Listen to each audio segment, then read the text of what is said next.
Donc bonjour à tous, donc bienvenue pour regarder ensemble donc cette semaine les énergies donc, du 26 février jusqu'au 3 mars. Comme toujours, on va décortiquer un petit peu les différents aspects planétaires depuis leurs énergies archétypales. Je voulais enregistrer avant, mais la conjonction Mars-Vénus ici et la pleine lune s'est manifestée par des incendies forestiers vraiment sur ce volcan que beaucoup d'entre vous savent qui m'est cher, qui est éteint. Du coup, c'est aussi la raison pour laquelle vous allez sans doute entendre des hélicoptères qui sont un petit peu incessants pendant la journée depuis 5 jours. Donc voilà, c'était une énergie quand même particulière. Du coup, je me sentais pas très, ça descendait pas forcément sans être impacté par cette réalité-là. Donc cette semaine, on est un petit peu quand même dans la continuité de la pleine lune qui a eu lieu samedi en Vierge, puisque l'événement majeur de la semaine, c'est cette triple conjonction entre le Soleil, Mercure et Saturne en Poisson. Donc je pense qu'on va regarder ça plus en détail, essayer, comme toujours ensemble, de tisser du sens, de voir quelles sont les arborescences qui s'ouvrent, de regarder aussi comment les planètes sont un formidable, j'allais dire, réservoir d'images symboliques qui permettent d'ouvrir des portes de perception et de sens à l'intérieur de nous, mais aussi pour comprendre la réalité à l'extérieur de nous. Donc, cette conjonction, je vais peut-être commencer. Donc, on ouvre la semaine par un aspect entre Mars et Jupiter, hein, qu'on a eu aussi dans ce week-end. On avait eu Vénus et Jupiter. Donc là, vous avez Mars qui est en Verseau. Mars en Verseau, on pourrait dire, si on justement on allait chercher une image liée à Mars, il y a ce côté euh, combattant révolutionnaire, j'allais dire, en nous. C'est la noblesse du guerrier qui cherche à rompre avec le statu quo, hein. Et forcément, quand il dialogue avec Jupiter, même si Jupiter est une planète pour la tradition bénéfique, elle amplifie tout. Donc elle peut amplifier soit le côté militantisme ou de vouloir partir en croisade pour certaines euh, pensées, pour certaines défenses d'un point de vue dans le monde, hein. Et d'un autre côté, je trouve aussi par rapport aux énergies qu'on va voir ensuite cette semaine, qui sont belles mais exigeantes, on pourrait les appeler comme ça. Mars carré Jupiter, il y a aussi cette idée de euh, Mars, c'est notre volonté en astrologie, hein. C'est souvent cette volonté dans l'ombre égotique, c'est-à-dire qui va répondre à ce désir de faire, d'exister, de défendre qui on est. Et Jupiter, c'est celui qui toujours nous demande d'aller regarder des espaces qu'on ne connaît pas. Donc, quand il dialogue avec Mars, ça peut être des espaces qu'on ne connaît pas en nous, dans la manière dont on agit, de regarder vraiment qu'est-ce qui sous-tend les actes que nous posons, à quoi on se relie avec Jupiter dans cette qualité d'expansion. Est-ce qu'on se relie à un principe philosophique, à un principe religieux, à un principe divin? Du coup, on commence la semaine et je trouve que c'est les exigences du reste de la semaine qui est où on est relié, comment il y a cette justesse de la reliance et aussi, forcément, on le verra parce que Saturne est très présent cette semaine et depuis euh, la pleine lune, il y a aussi ces principes de réalité et toute l'ambiguïté parce qu'il est en poisson, c'est aussi là où on aimerait surtout pas voir certaines choses, hein. Donc on commence voilà, la semaine avec cette énergie à la fois d'ouverture, mais tout de suite, on pourrait dire tout de suite après, puisque c'est des aspects qui auront lieu entre mercredi et jeudi. Vous avez le Soleil qui est conjoint à Mercure, donc c'est ce qu'on appelle un casimi dans la tradition hellénistique, c'est-à-dire dans le cœur du Soleil. Vous avez un astrologue ancien qui s'appelait Rhétorius, si je ne me trompe pas, qui prenait un petit peu cette métaphore qui disait c'est comme si la planète est dans le cœur de l'ouragan et dans l'œil de l'ouragan. Donc il y a quelque chose de très intense, mais vous êtes comme protégé, vous savez, quand vous vous situez au cœur de la tempête et que tout est agité. Ensuite, on a la conjonction quelques heures après entre Mercure et Saturne. Et ensuite, je crois que c'est encore le mercredi soir en France, vous avez le Soleil pour le coup qui fait son casimi avec Saturne. Donc là, on a vraiment deux principes très en opposé qui se rencontrent, puisque le Soleil, c'est cette source de chaleur et Saturne était la planète la plus distante et la plus lointaine. Et forcément, c'est un aspect qu'on avait déjà présent face à la Lune samedi, mais qui là devient vraiment exact, hein, à 9 degrés du Poisson. Donc, toutes les personnes qui ont 9 degrés du Poisson, de la Vierge, du Sagittaire ou, j'en ai oublié un, du Gémeaux, hein, entre ces eaux-là, forcément peuvent être plus impactés. Et donc, je vais essayer de décrypter un petit peu tranquillement avec vous ce que ça peut signifier. Alors déjà, il y a quelque chose d'assez intéressant. On est dans le dernier signe avec le Poisson, on est dans le dernier signe du zodiaque, comme Sophia, mon acolyte du podcast Alchimie du ciel, aime bien le dire. Le Poisson, il est empreint d'une forme de mystère, il a un petit peu de chaque signe et il nous place face à l'infiniment grand, hein, là où la Vierge a pu nous ramener pendant la pleine lune à l'infiniment petit, et comment on va aligner deux temporalités, qui est la temporalité mystérieuse, du pourquoi, du comment, dans le Poisson, de cet insaisissable, de ce qu'on aimerait comprendre, hein. Et quelque chose que nous dit aussi la tradition, c'est que Mercure n'aime pas du tout, hein, être dans ce domicile céleste du Poisson. Pourquoi? Parce que Mercure, c'est le messager divin, c'est celui qui aime être en Gémeaux pour aller chercher de l'information, qui aime être en Vierge pour leur donner. Lorsqu'il se retrouve en Poisson, lorsqu'il se retrouve dans cette énergie-là, il est dissous. C'est-à-dire, on pourrait faire le pont, il va réveiller le poète en nous, il va réveiller le mystique en nous, il va réveiller celui qui voit la beauté des choses sans la comprendre, qui va réfléchir par une pensée symbolique, hein, avec toujours cette idée que le symbole a une partie de mystère qu'on ne comprend pas, hein, sinon ça deviendrait un signe, comme un panneau de signalisation. Donc, on avance avec cette énergie un petit peu mystérieuse. Il faut savoir aussi que là, on a ce qu'on appelle la conjonction supérieure entre le Soleil et Mercure, qui se fait quand une planète est directe et qui a un écho avec le cycle de rétrogradation de Mercure qu'on a eu en décembre, hein. Donc, il peut y avoir un message, il peut y avoir une prise de conscience, il peut y avoir une vérité, un peu une fulgurance. Il y a cette idée dans le Poisson avec Mercure et en plus avec Saturne, il y a une exigence. Il y a l'exigence euh, de Saturne qui est à la fois le sage, hein, c'est quelque chose qu'on m'avait transmis dans mes études il y a très longtemps en astrologie. On me disait, avec Saturne, vous avez deux choix. Soit vous devenez plus sage, soit vous devenez aigri et amer. Du coup, Saturne, nous met toujours face à quelque chose en nous qui frustre, qui bloque, qui limite. Donc, qu'est-ce qu'on pourrait dire avec Soleil, Mercure, Saturne? Vous avez le principe solaire qui illumine tout, hein, qui était lié à des dieux comme Hélios, ou des dieux solaires, c'est Apollon, qui étaient des dieux prophètes, qui avaient ce don d'ubiquité, qui voyaient énormément tout ce qui se passait, qui avaient ce don de prophétie. Et à la fois, vous avez cette planète Saturne, on pourrait dire Saturne, c'est l'exigence de ne pas pouvoir partir pour le Poisson, hein, toutes les facettes, si j'essaye de tirer toutes les possibilités archétypales de cette triple conjonction. Vous avez cette envie de partir et Saturne vous ramène face à une réalité, face à la réalité de ce qui est, de ce qui meurt, de ce qui est impermanent, de ce qui est permanent justement. Saturne, pendant très longtemps, a été aussi considérée la planète limite du système solaire, et d'ailleurs beaucoup, hein, dans cette sorte de raccourci des fois astrologique ou du symbole, on voit vraiment Saturne comme cette idée, il y a quelque chose qui bloque, il y a quelque chose qui ne passe pas, et on oublie vraiment l'idée de Saturne comme étant un portail, comme étant la frontière du visible et de l'invisible. Et je trouve que c'est aussi intéressant, on est dans la fin de l'année astrologique, on est dans cette...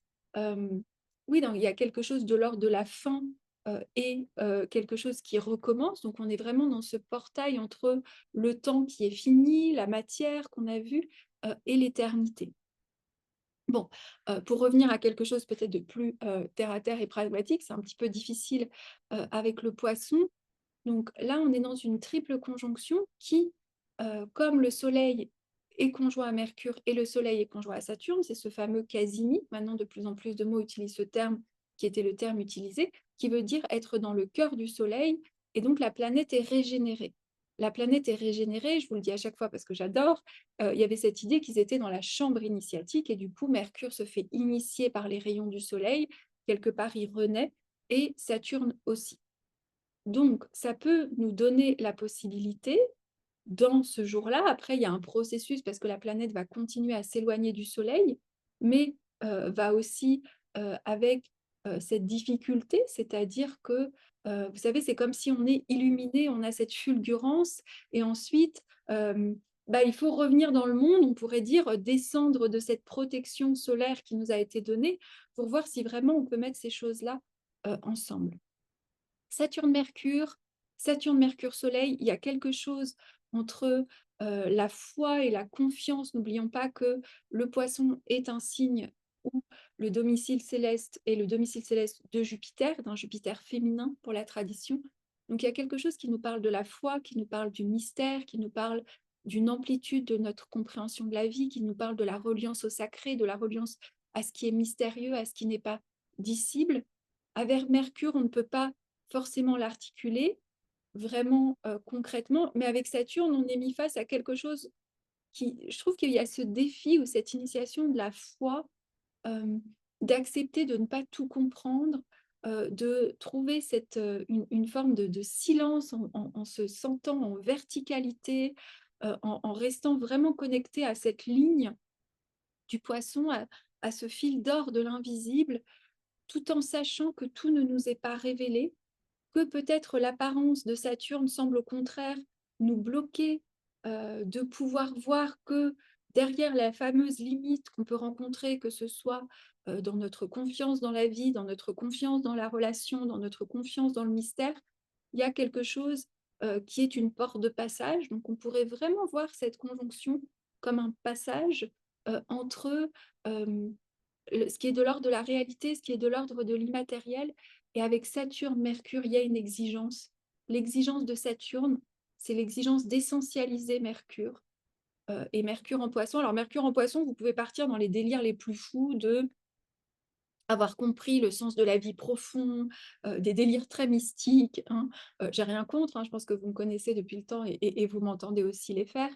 Mais là, avec Saturne, Mercure, il y a vraiment besoin de revenir à l'essentiel, de voir justement ce qui est de l'ordre de notre pensée mercurielle qui cherche à bloquer, qui cherche à analyser.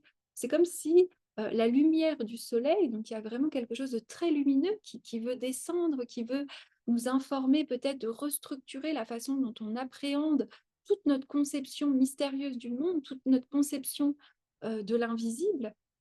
Et du coup, est-ce que Saturne va permettre de redresser, c'est-à-dire de nous servir de tronc et d'être dans cette impeccabilité, dans ce silence, dans accepter le mystère, d'en composer avec quelque chose que l'on ne comprend pas, qu'on n'arrive pas à mettre en mots et peut-être qu'on n'arrive pas à communiquer d'une manière gémeaux, c'est-à-dire très concrète aux gens. Du coup, je pense qu'il y a un acte de foi très concret avec Saturne qui est d'accepter ce qu'on ne voit pas, d'accepter cet invisible, d'accepter cette confiance et vraiment d'illuminer le plan de Mercure en lien avec ce qu'on a peut-être vécu dans les précédentes rétrogradations, avec quels sont les messages qu'on se raconte, hein. Et donc, Mercure en poisson, c'est aussi, ça peut être les messages qu'on croit venir du divin, mais en fait qui viennent de nos délires. Donc, il y a vraiment cette chose qu'on a eue aussi avec, déjà, on aperçu avec la Vierge, qui me fait penser beaucoup au mythe de Psyché. Alors, Psyché et Eros, hein, n'oublions pas aussi que le poisson est le signe de l'exaltation de Vénus. Alors moi, j'aime beaucoup penser comme ça, que Vénus, à la fin de la semaine, sera en carré à Uranus, va être en sextile à Chiron, va être en sextile au nœud nord, que je crois aussi que si vous regardez les termes ou enfin, il y a des choses par rapport à ce qu'on appelle les sous-divisions du zodiaque qui renvoient à Vénus. Euh, donc, c'est le lieu aussi où il y a cet emballement, que ce soit un emballement dans le côté dévotionnel de Vénus, de jeter notre dévolu, de penser que l'amour, c'est cette personne, que l'amour, c'est cette nouvelle chose que j'ai rencontrée, hein. Et Psyché, dans le mythe de Psyché et Eros, elle a cette éblouissement, hein, elle est éblouie par Eros, même quand d'ailleurs finalement elle sort. Alors, il y a différentes versions du mythe, mais quand elle sort de son illusion et que sa sœur qui l'avait titillé pour aller voir, parce que le pacte qui avait été fait au départ entre Psyché et Eros, c'était que Psyché ne pouvait pas voir son mari, hein. Et forcément, comme toujours dans certains contes ou dans certains mythes, vous avez la sœur, hein, on pourrait dire si vous avez le Gémeaux qui vient mettre le doute et qui lui dit quand même c'est bizarre que tu n'aies pas le droit de regarder ton mari. Du coup, elle allume le soir pendant qu'il est endormi, elle allume une lampe d'huile et elle voit en fait qu'elle est quand même mariée avec le dieu de l'amour. Mais il y a une goutte d'huile qui tombe sur Eros, ça la réveille et l'enchantement est enlevé. Et du coup, Psyché, pour pouvoir quand même se racheter, est chargée par Aphrodite, on retrouve Vénus, de faire de nombreuses tâches qui souvent ont été symbolisées par le féminin en nous, qui doit justement apprendre de ces expériences pour sortir du poisson. Et une des premières tâches, c'est qu'on lui donne, je crois que c'est dans une boîte de foin, elle doit séparer les graines. Et donc, c'est vraiment l'aiguisement du discernement, hein, où elle doit utiliser aussi la fonction du logos pour pouvoir discerner. Et ça, vous le trouvez beaucoup aussi. Mercure nous permet de nommer l'expérience et donc aussi le Mercure de la Vierge qui fait face au poisson permet de discerner. Donc on est avec, euh, j'allais dire, dans une je trouve, semaine qui nous demande, dans la continuité de la pleine lune, de vraiment discerner sans pour autant tomber, ce qui pourrait être l'ombre de Saturne en poisson. Moi, je trouve que l'ombre de Saturne en poisson, que j'entends beaucoup dans les séances, ça pourrait être ce désenchantement du poisson, où Saturne, qui normalement est un symbole de limite, nous prive d'accès au signe du poisson et du coup nous fait confronter à une réalité tellement difficile dans ce qu'on voit ou tellement incompréhensible qui nous coupe euh, de la sagesse de Saturne, qui est une porte de passage, qui est un acte de foi vers l'éternité, là où on a l'impression de prendre un mur, hein. Donc, voilà pour ça. Ensuite, on continue. Le lendemain, vous avez Mercure qui est en sextile à Jupiter. Donc ça, forcément, toutes les planètes qui ensuite vont passer en poisson vont dialoguer avec Jupiter. Donc, je trouve qu'il y a cet acte de foi. Et avec Jupiter en taureau, Jupiter, on pourrait nous dire actuellement en taureau, il nous guide à revenir à la simplicité du vivant. Il nous parle de trouver la richesse dans l'ici et dans le maintenant. Le taureau, outre tout son aspect à la matière, c'est le signe de la présence. Pour moi, c'est cette coupe de la présence où on reste présent. Donc il y a quelque chose avec Saturne qui est le défi de l'incarnation, Jupiter en taureau qui nous ramène, et ils sont en sextile, ce qui est assez magnifique, hein, Jupiter en taureau en sextile à Saturne en poisson. Il y a quelque chose qui nous ramène à ici, maintenant, respirons, un pas après l'autre, la simplicité, écouter le cycle, écouter ce qui est bougé en nous, hein, d'une manière assez simple, assez sobre aussi, hein. Quelque chose que j'ai pas parlé, mais je trouve qu'il y a c'est des aspects de sobriété. Euh, mais la belle sobriété, vous savez, la sobriété heureuse, je crois que c'est ce qu'on parlait aussi dans... Ah, j'ai plus son nom, mais je pense que certains verront à qui je fais référence par rapport justement au respect de la terre, au respect de l'écologie ou à tous ces mouvements. On a ensuite le 1er mars, donc, qui est vendredi et dimanche. Là, on va sur d'autres aspects beaucoup plus vénusiens, qui sont plus discrets. On a Vénus en sextile à Chiron, Vénus en sextile au nœud nord, et ensuite Vénus carré Uranus. Donc, Vénus sextile Chiron, Vénus sextile nœud nord. Là, il y a quelque chose par rapport à cette Vénus qui est déjà en Verseau, qui dialogue avec des planètes en nœud nord, et notamment Chiron. Là, je pense qu'il y a vraiment quelque chose, une réflexion profonde, pour certains, je m'emballe un peu, sur notre lien à la liberté, comment Vénus en Verseau nous fait repenser nos relations, mais depuis la liberté qui ne veut pas forcément dire ne pas s'engager, qui ne veut pas forcément dire être tout seul, hein. Je relisais quelque chose hier et c'est vrai que euh, le Verseau, dans son aspect uranien, peut être aussi l'apogée de l'individualisme en disant j'en ai rien à foutre de rien. Mais je pense que le vrai détachement du Verseau, c'est cette liberté d'être. Et donc, c'est cette liberté de vivre pleinement ses désirs et ses envies sans rendre de compte à personne. Et on est dans ce nœud nord en bélier, comme toujours, et dans cette saison des éclipses qui arrive, dans cette affirmation du je suis, mais qui est dépouillée. On a beaucoup travaillé Capricorne, là on travaille la balance, de toute représentation ou attente sociale ou attente de ce qu'on vous dit que vous devriez être. Vraiment dans cette, et je reviens à ce que j'ai dit en Poisson, dans cette reliance que à qui on est fidèle, hein, à qui on est relié en profondeur. Et là, dans le Poisson, avec Saturne, Mercure en Poisson, c'est aussi, est-ce que nos idées, est-ce que nos pensées viennent réellement d'un principe lumineux, transparent, avec ou sont des recyclages de ce qu'on nous a dit, de ce que la société attend de nous ou de nos propres peurs. Et on finit la semaine par un aspect, moi, que j'adore, qui est Vénus carré Uranus. Vénus carré Uranus, alors vous allez voir, attention aux coups de foudre, attention aux emballements. Mais moi, je trouve beaucoup qu'en plus, Uranus est en taureau, donc il est dans le domaine de Vénus. Euh, Vénus Verseau, Uranus Taureau, là, il y a tout le dilemme, justement, sécurité, liberté. Est-ce que j'ai vraiment le droit de faire confiance par rapport à la réalité de la matière, par rapport aux réalités des ressources, par rapport à la réalité du climat, la réalité économique? Là, il y a vraiment quelque chose de fort.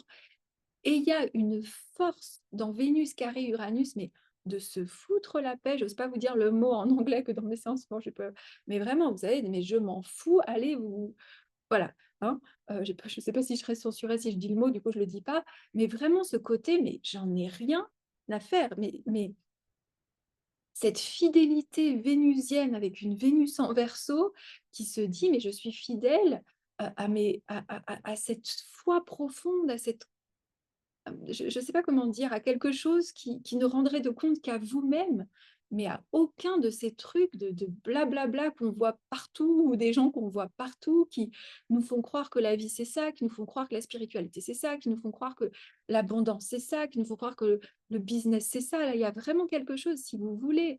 Et je pense qu'on est dans cette ère du Verseau, Mars, de rompre avec vraiment des choses très engluées, et il y a une prise de risque, et il y a une prise de risque qui nous met dans une forme d'incertitude. Pourquoi? Parce qu'on est coupé de toutes nos bases.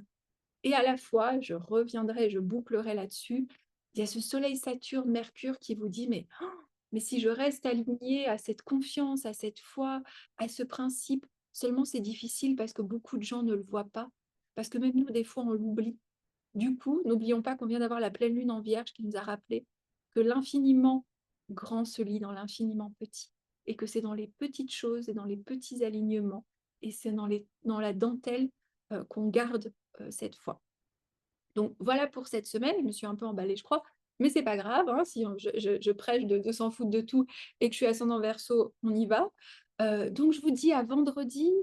J'aurais dû le dire au début, vous savez, j'offre ce Zoom parce que je trouve que c'est plus intimiste. Je vous mets le lien dessous pour regarder les aspects du mois de mars.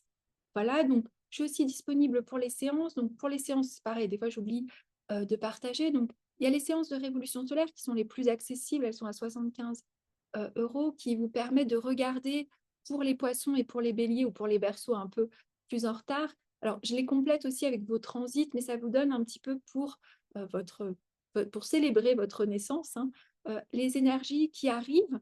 Comme je le dis, l'astrologie est archétypalement prédictive, c'est-à-dire comme je le fais, on va dialoguer par rapport à votre thème, s'il y a Uranus, s'il y a Saturne, voilà, quels sont les mythes, quels sont peut-être aussi les astéroïdes féminins présents pour vous accompagner. Et j'ai aussi donc les séances de thèmes de naissance que de plus en plus j'oriente en lien avec le chemin du héros ou de l'héroïne, avec ces différents, euh, oui, les différentes quêtes, hein, pas que ce soit les dragons, les différents mythes aussi qui peuvent être présents. Les séances que j'adore aussi beaucoup, c'est les séances sur les relations amoureuses, les relations vénusiennes, ce qu'on appelle les thèmes croisés, hein. Et les séances que j'ai appelées, je crois, de feu, mission de l'âme, qui sont là vraiment, ou quelque part, pour moi, quand les personnes prennent cette séance, il y a une autorisation aussi à me laisser vraiment dans cet alignement pour vraiment voir quel est l'appel profond de reliance, de vocation, quelle est un petit peu la boussole avec laquelle vous êtes né, et comment elle évolue au fil du temps, et bien sûr ensuite les séances sur ce qui se passe en ce moment pour vous. Mais vous pouvez vraiment, la plupart des gens qui me connaissent font ça, c'est oser me dire qu'est-ce qui se passe, et vraiment je fais après, on regarde dans quelle séance ça rentre pour s'ajuster aussi à votre économie. Mais c'est celle que je préfère, c'est faire en fonction de ce qui vient et de ce qui est. Donc voilà, je vous remercie. Je prépare aussi Pour, la rentrée, je pense vraiment reprendre les cours, mais sous forme de modules sur les mythes, sur les archétypes, sur les symboles. Voilà et pareil, voilà, que vous pourrez prendre à la carte ou complet. Je vais essayer, de penser à ça ou de me faire accompagner pour m'aider pour la partie plus, carrée.